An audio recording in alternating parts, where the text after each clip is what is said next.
Investor asing mulai menarik dananya dari berbagai negara berkembang, termasuk Indonesia. Fenomena yang dikenal sebagai capital outflow ini bukan hanya menekan pasar saham, tetapi juga berdampak pada pasar obligasi, nilai tukar rupiah, hingga kondisi anggaran pendapatan dan belanja negara atau APBN. Apa yang sebenarnya membuat investor global mulai menjauhi Indonesia? Dan apakah tren ini masih akan berlanjut? Gelombang keluarnya dana asing dari negara-negara berkembang kembali menjadi perhatian. Fenomena ini terjadi di berbagai emerging market, termasuk India dan Indonesia, seiring meningkatnya ketidakpastian ekonomi global. India menjadi salah satu contoh yang mengalami pembalikan arus modal cukup tajam. Pada Mei 2026, negara tersebut mencatat arus keluar modal bersih sebesar 2,4 miliar dolar Amerika Serikat, berbanding terbalik dengan kondisi pada Mei 2025 yang justru mencatat arus masuk modal bersih sebesar 3,7 miliar dolar Amerika Serikat. Salah satu penyebabnya adalah aksi jual besar-besaran yang dilakukan investor portofolio asing atau foreign portfolio investor. Sepanjang Mei 2026, investor asing tercatat melakukan penjualan bersih senilai 4,7 miliar dolar Amerika Serikat. Bahkan investasi asing langsung atau foreign direct investment India juga tercatat negatif, menandakan tekanan mulai menjalar hingga investasi jangka panjang. Fenomena serupa juga membayangi Indonesia. Tekanan capital outflow tercermin dari meningkatnya imbal hasil atau yield surat berharga negara tenor 10 tahun yang mencapai 7,37% per 24 Juli 2026. Angka tersebut naik 1,89% dalam sepekan dan melonjak 13% dibandingkan tahun sebelumnya. Kenaikan yield menunjukkan investor meminta imbal hasil yang lebih tinggi sebagai kompensasi atas risiko berinvestasi di Indonesia. Managing Director Research Samuel Sekuritas Indonesia, Heri Su, mengatakan fenomena capital outflow saat ini terjadi hampir di seluruh pasar negara berkembang. Menurutnya, terdapat 3 faktor utama yang mendorong kondisi tersebut. Pertama, kebijakan The Federal Reserve yang masih cenderung hawkish atau mempertahankan suku bunga tinggi. Kedua, lonjakan harga energi akibat memanasnya konflik di Timur Tengah. Dan ketiga, meningkatnya sikap hati-hati investor global atau risk-off di tengah ketidakpastian geopolitik. Dalam situasi seperti ini, dana asing cenderung berpindah ke aset yang dianggap lebih aman atau memiliki prospek pertumbuhan lebih menarik.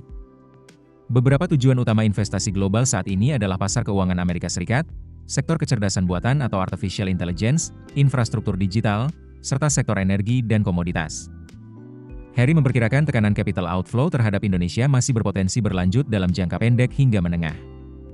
Menurutnya, meningkatnya beban fiskal pemerintah, tekanan terhadap APBN, serta pelemahan nilai tukar rupiah menjadi faktor yang dapat mengurangi daya tarik Indonesia di mata investor. Namun, peluang masuknya kembali dana asing tetap terbuka. Heri menilai perubahan arah kebijakan The Fed menjadi salah satu faktor yang paling dinantikan pasar. Jika inflasi Amerika Serikat mulai mereda, harga minyak turun, dan The Fed mulai memangkas suku bunga, maka minat investor terhadap emerging market berpotensi kembali meningkat.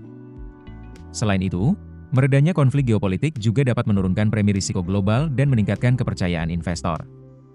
Dari dalam negeri, disiplin fiskal menjadi faktor penting.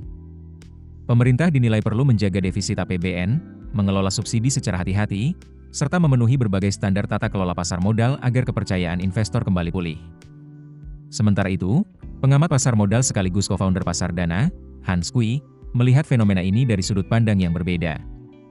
Menurutnya, derasnya investasi ke sektor AI dan semikonduktor membuat Indonesia dan India kalah bersaing. Pasalnya, kedua negara masih memiliki jumlah perusahaan berbasis AI dan semikonduktor yang relatif terbatas. Selain faktor global, Hans juga menyoroti sejumlah sentimen domestik. Mulai dari ancaman penurunan status Indonesia oleh MSCI pada beberapa waktu lalu, hingga kekhawatiran lembaga pemeringkat internasional terhadap prospek fiskal Indonesia. Meski demikian, Hans menilai tekanan akibat MSCI hanya bersifat sementara. Saat ini, menurutnya, pasar lebih banyak dipengaruhi oleh minimnya sektor teknologi berdaya saing tinggi, isu transparansi, serta pengelolaan anggaran pemerintah. Hans menjelaskan bahwa capital outflow pada tahap awal lebih banyak terjadi di pasar saham. Sedangkan di pasar obligasi, kondisi mulai membaik karena sebagian investor asing kembali masuk ke surat berharga negara yang menawarkan yield cukup menarik. Bahkan sebagian dana investor juga berpindah ke Sekuritas Rupiah Bank Indonesia atau SRBI yang menawarkan imbal hasil kompetitif. Hans memperkirakan tren capital outflow tidak akan berlangsung terlalu lama. Selain karena yield obligasi Indonesia masih menarik, kekhawatiran terhadap potensi gelembung atau bubble di sektor AI membuat sebagian investor mulai mencari aset yang dinilai lebih murah atau undervalued. Indonesia dinilai memiliki peluang untuk memperoleh manfaat dari perubahan strategi investasi tersebut. Namun demikian, Hans mengingatkan tantangan belum berakhir.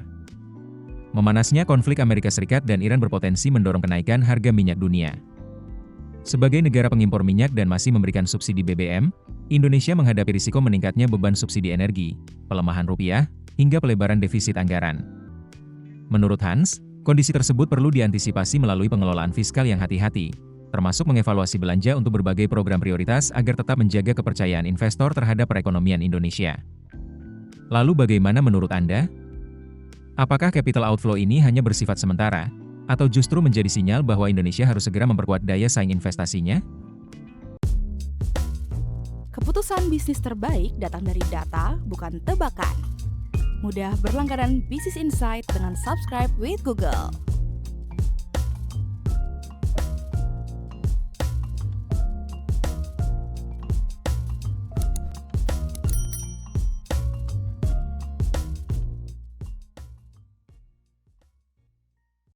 Download aplikasi Kontan sekarang di App Store atau Play Store.